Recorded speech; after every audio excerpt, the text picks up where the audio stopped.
Welcome back to the Resilient Minds podcast. I'm your co-host here, Demel Dumas, And I'm Robert Lira. and we are back at the restaurant, man. Like we told you guys before, we're in Crosby, getting ready. This is episode 2.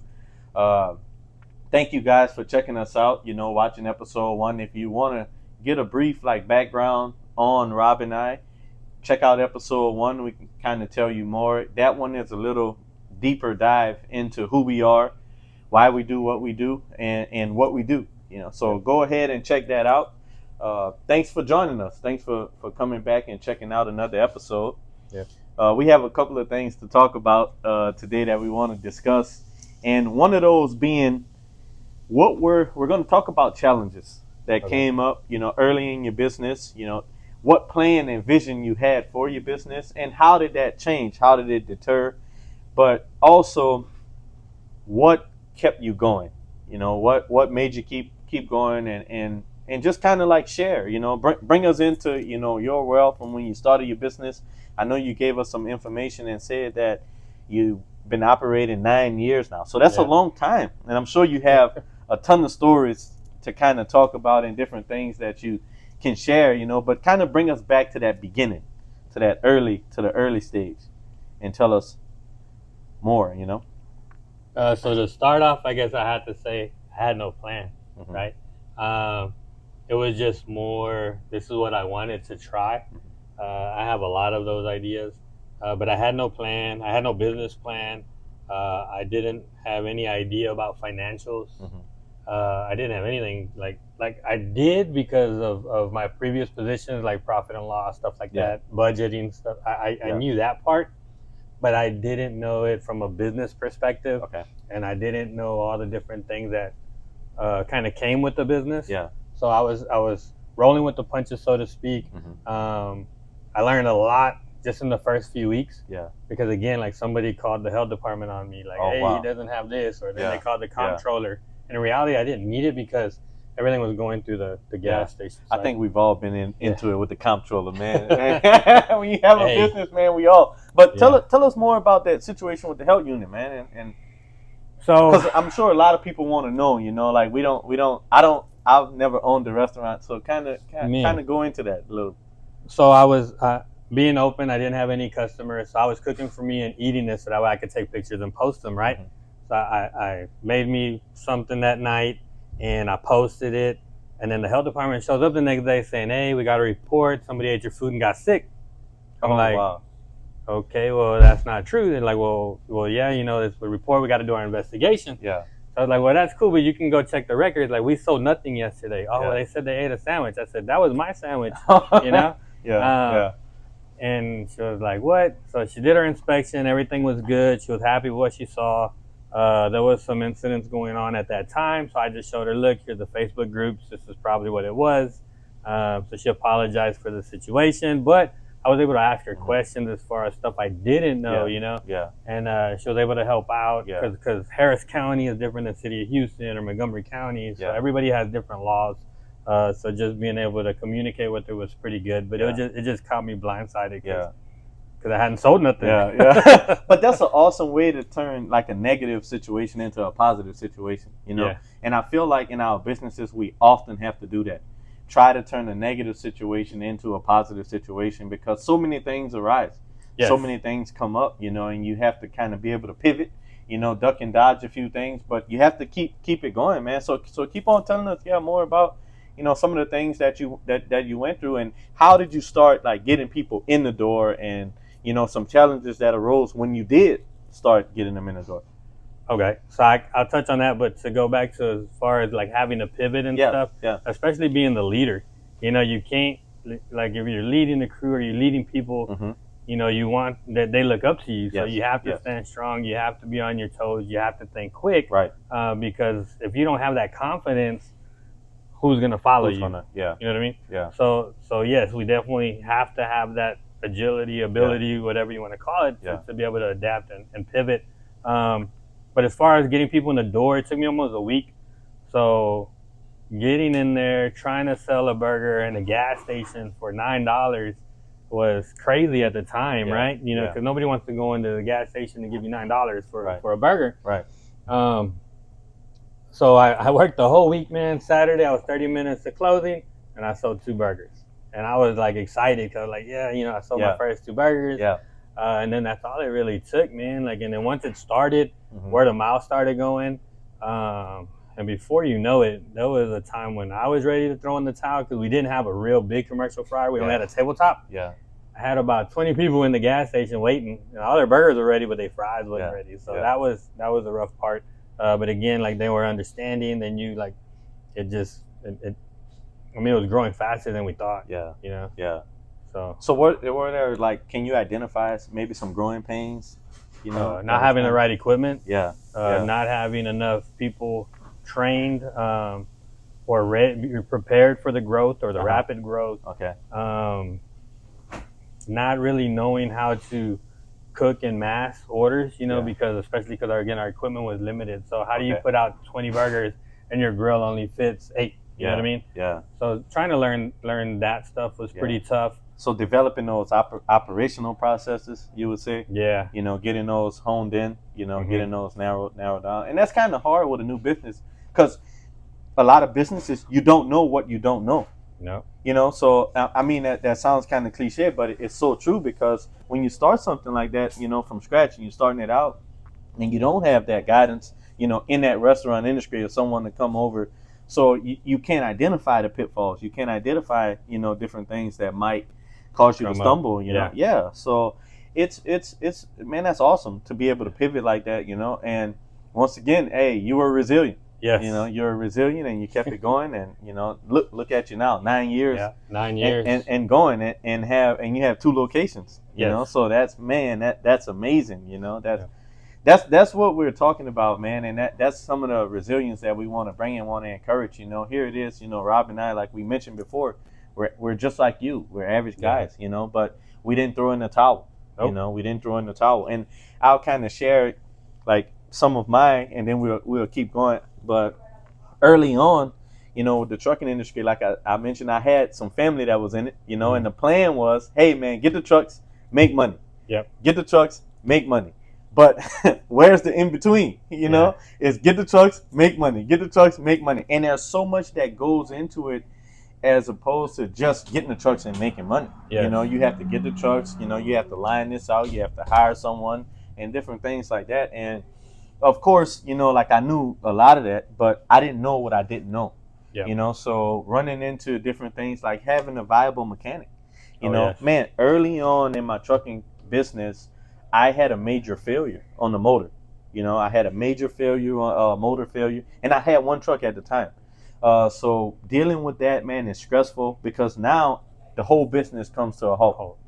Whereas opposed to if I had 2 trucks at the time, then I could keep one running and, work on the other one. And not having the right mechanic, for the job. So I had a major failure, it was just a mechanical failure. It wasn't nothing that, like the driver did or anything like that. It was a mechanical failure. Parts fail. Mhm. You have issues, parts fail. And I won't go into I can go into a little bit of detail. We had a valve rupture on the exhaust side, and that valve, caused, the head to the rupture, right? Mhm. The gasket to rupture, which leaked coolant into the oil.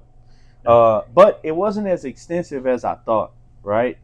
It was bad, but like I said, having a mechanic, he was just like, oh man, this is hard, but we got to do a complete rebuild. Okay. But getting, a second opinion on that, and we didn't. We just had to rework the head, get it redone and drain everything and get it going.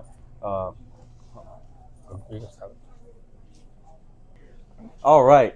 Sorry, we had to take a brief intermission. That's part of being business owner. This thing never stops. You get calls all day, all night. That's part when you're the guy. Hey, Yeah. you got to be able to take care of what you can take care of, man. So like, hey, full transparency, here. Yeah. But like I was saying, about having the right mechanic. We had that mechanical failure, and things.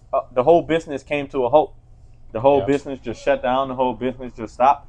But you can't let that deter you. You can't let that happen. And that brings me back to we always have a plan. We always have a plan, but it doesn't always go as planned. Yeah. And that kind of leads me to like my favorite, Bible verse, Jeremiah 29:11. And we just have to, trust, and have that faith and trust and believe that, He does, have our best interests at heart, and He have our, a plan to prosper us.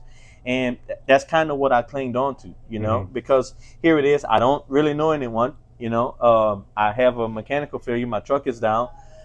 What am I going to do? I'm a new business, Yeah. So, man, I went through that early on, in my business, man, and just, remaining to be resilient, keeping it going, that was all part of it, that was all part of, what we were doing and everything, man. And it was just a lot at one time, So we Yeah. made a pivot, and that's when we started the Hot Shot line. Okay. And we picked up the Hot Shot line, and we developed that and got that going. So I was able to jump out there, and then we moved on to our second truck. So because that's when I kind of realized, hey, one truck is not enough.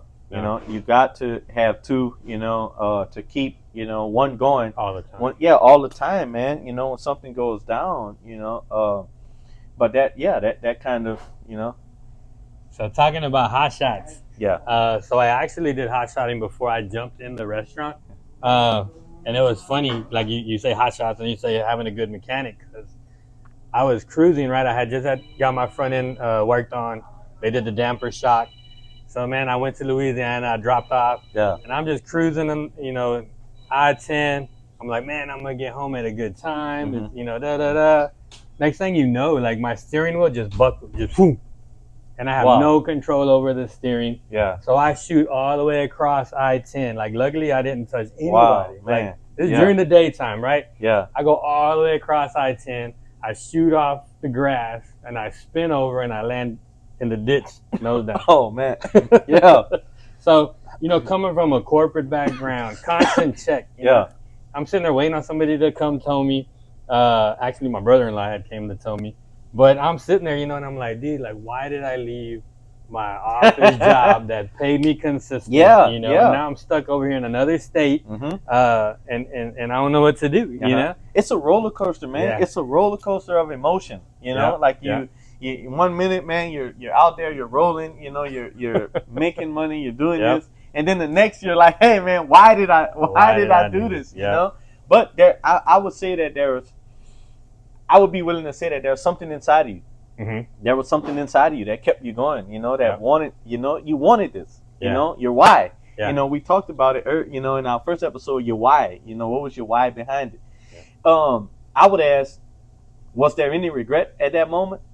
At that moment, Yeah. yeah. Like, of course, Yeah. because you're in a situation you've never been in. You're outside your comfort zone, Uh-huh. which most people, that's what holds them where they're at, Yeah. right? Yeah. The So, fear, man. Yeah, Yeah. not knowing, Yeah. I think I was probably more scared when my truck broke down in Viter.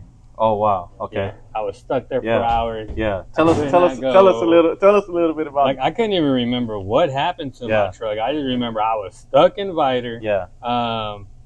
And obviously, like that's a different little small town back then, because Yeah. it was several years ago.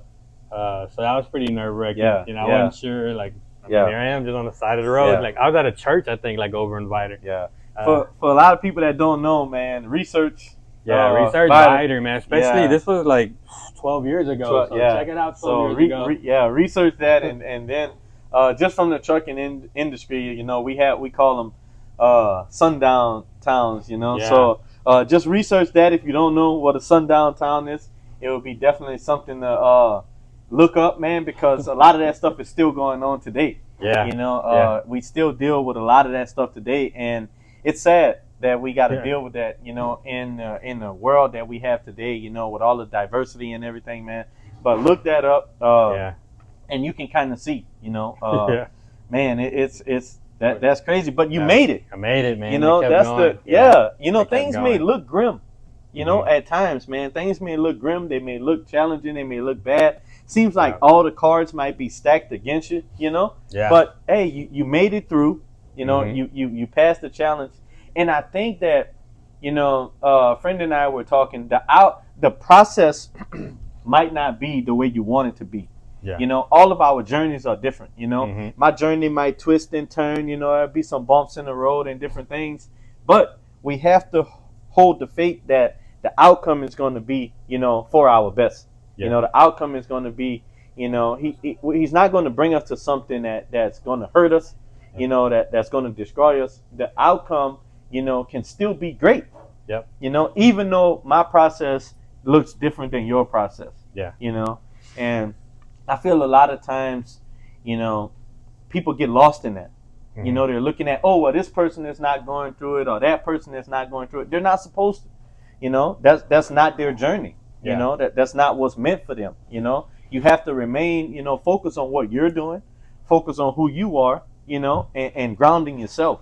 Yeah. And I think that's major, and a lot of people miss that. Yeah, and I remember I heard a quote. It said like, your journey isn't their journey, Mm-hmm. and I think that was big for me at the time, because there were some things I felt like, okay, well, like, why don't they see it, or why don't they understand Yeah, it, yeah. But they don't see what's like in your head or in your heart, and it's not for them It's to not. see, right? Yeah. Like that's your journey, that's your goal, and everybody has different ones, and, Yeah. and I think when I fully like sat down and I thought about it and I understood, Yeah. it was like, okay, I can't get upset or I can't get in my feelings because they don't see it or they don't understand it. Yeah. Yeah. It's my job to pull that vision out and put it to work, so then they can see it Yeah. and see where I was trying to go or what I was Yeah. trying to do. Yeah. Yeah. And that made a big difference. That made a big difference. Yeah. No, that's awesome, man. And you were telling us about the story. And man, so when I realized that, hey, man, I need to grow to, get my second truck, so I get it. Man, like 2 months, bro. 2 months of us operating, boat trucks, motor locks up. Dang. Now it's a complete motor failure, Oh, dang. and so, man, anyone that knows anything about 18-wheeler motors, man, they're expensive, Yeah. dude. And then just the job to get it rebuild if you do, or purchase a new motor and put it in, Putting man, it in, yeah. that's a lot of money, So Yeah. we have been operating, and man, I purchased a supposed to be brand new rebuild motor from this company here in Houston, and they pretty much like screwed me over. I won't name them or anything, but it was a horrible job, but finding that right mechanic, I was able to find a mechanic that knows, a mechanic that understands, and he was able to get that motor rebuilt and do it right this time.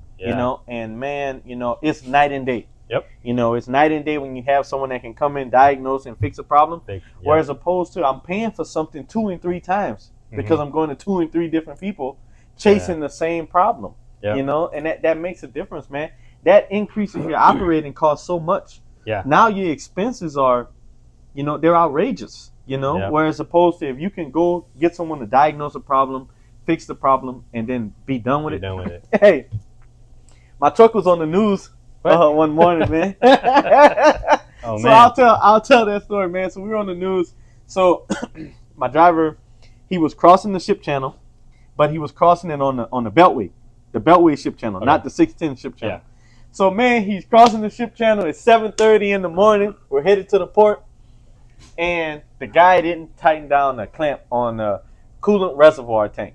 Oh, man. Man, all of that stuff is pressurized, and when it heats up, that coolant it expands, Yeah. So, man, the hose pops off, drains all of the coolant out of the truck on top of the ship channel, man. So, 7:30 that morning, the helicopter's flying around and said, "There's a 7-mile backup. An 18-wheeler has stalled at the top of the." What were you thinking at home? Dude, I was like, I get a call. Yeah. So before he could call, DOT called. DOT called, and DOT was like, "Hey, I'm towing this truck." I was like, "Hey man, no, don't tow it. I'm on my way." And he was like, "You won't get here fast enough, dude. I'm sorry. Dang. I'm towing it." And dude, man, that tow bill, man, that's another thing we'll get into, but that tow bill was outrageous. They took us 2.3 miles just to get us down, off of it. And that tow bill, I want to say, was around like $800-900. Just to go like 2.3 miles just to go down from the top of it down, man. But you had an 18-wheeler. Yes. So when I flew off of the freeway, Yeah. I'm in a F350 with a 12-foot flatbed, right? Yeah. So it drizzled, like drizzled. Yeah. So he want to charge me for pulling me out the water, right? Mm-hmm. And then towing me 1 mile. It was almost $450. Oh, what? I was like, it just drizzled. They take advantage, man. They take yeah. advantage, you know, because they realize you're in a situation where, hey, man, look, Well, yeah, what else you what gonna you gonna do? Yep. You know, you need me. You know, Yeah. I don't need you. You Yeah. know, but man, to shine some light on that, just like how you never know what's going on with someone else, right? Yeah. So I get to talking to the guy, and he said, "Hey, man," he said, "Bro, I know this sounds bad, but you wouldn't want to be the guy from last night." He was like, "I haven't been to sleep yet," and I was like, "What are you talking about?" He was like, "There was a guy, new driver.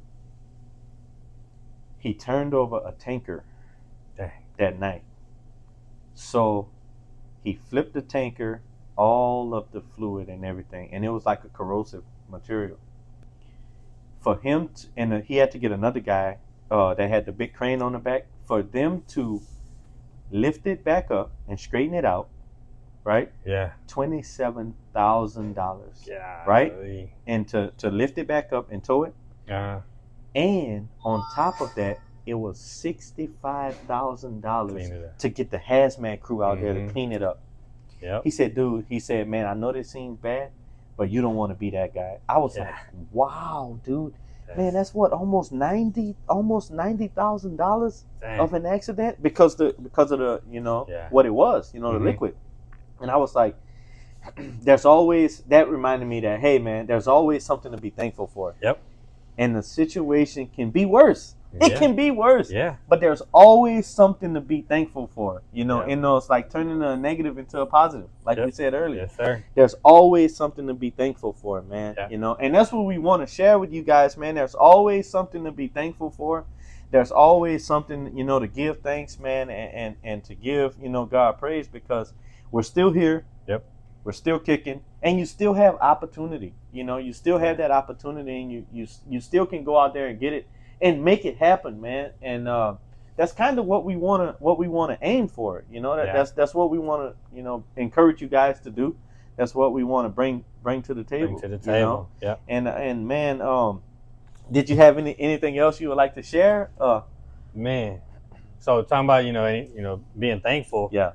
And I know I shared this with you before. Like when I was stuck in the ditch waiting, this old car come pulling up to me, right? Yeah. And he's like, "Hey, it's gonna rain. Get in the car." And I'm like, "Nah, I'm good." I was already chilling in my truck anyway. "Oh, come on." I was like, "Nah, man, I'm good. I got help coming." Yeah. He's like, "No, like just come on, you'll be all right. Like you don't want to be on the side of the road, right?" I'm like, "Nah, man, like I'm really good. Like leave me alone." Yeah. So I started getting a little irritated, right? So finally he got mad. He took off like, right? And so the sheriff comes and he's like, "Hey, you good?" Da, da, da. I said, "Yeah, tow truck driver's coming." He's like, "All right, well, I just want to make sure you're safe, right?" Mm-hmm. And I was like, "Yeah, man, this dude kept bothering me, whatever." He's like, "What?" I said, "Yeah, man, he kept trying to get me in his car." He says, "Man, we've been looking for a serial killer for 9 years out here. And we haven't been able to." I was like, he was really persistent about getting me in the car. And I was like, "No, He's like, "Man, I'm glad you didn't get in. Like, we have no leads." Da, da, da. I said, "Man, like, it was just an old four-door brown car. That's all I know, Yeah. But, hey, I was like, nah. And he was, like, really upset because I would not get in the car. Man, imagine, bro, you could have been another one of his victims, man. Yeah, it was crazy. Like, that could have been crazy, man. Route. Oh, man. Yeah. And that just go to show, the different decisions that we make, and how, we can be guided, like in the right direction, for our safety, like just imagine if you were so frustrated, you was like, man, forget it, and just got in with him and rode off, like, man. that could have really been, a whole other situation. We might not even be sitting here talking right now, man. We probably wouldn't have. Yeah, man. But no, that's awesome, man. Yeah. So, but man, thank you guys, man. Please, like, subscribe the video. Come on back with us. We'll have a lot of more stories and a lot of different things to talk about. And we just wanted to share with you guys some of the obstacles that we overcame, in our business, and we kept going.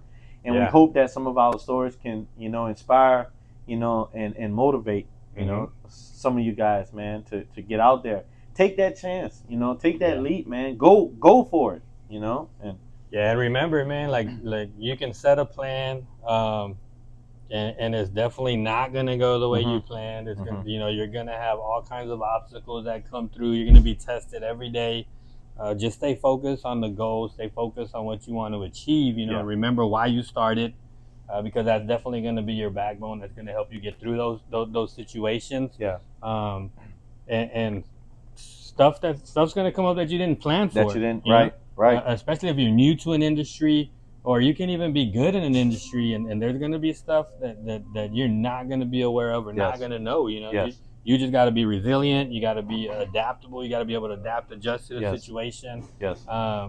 And you got to just make sure you're surrounded by the right people. Who can I pick up and call and be like, hey, man, have you ever been in this situation? What Yes. should I do? So build your circle Mhm. or your network. Yes. Make sure you don't back down. You can't back down. Right. If you want to go in, make sure you're all in. Make sure you're not scared. You'll be scared. You'll be scared, You man. just Yeah. don't let the But fear beat you. hey, like we said, man, Jeremiah 29:11. Look it up, man.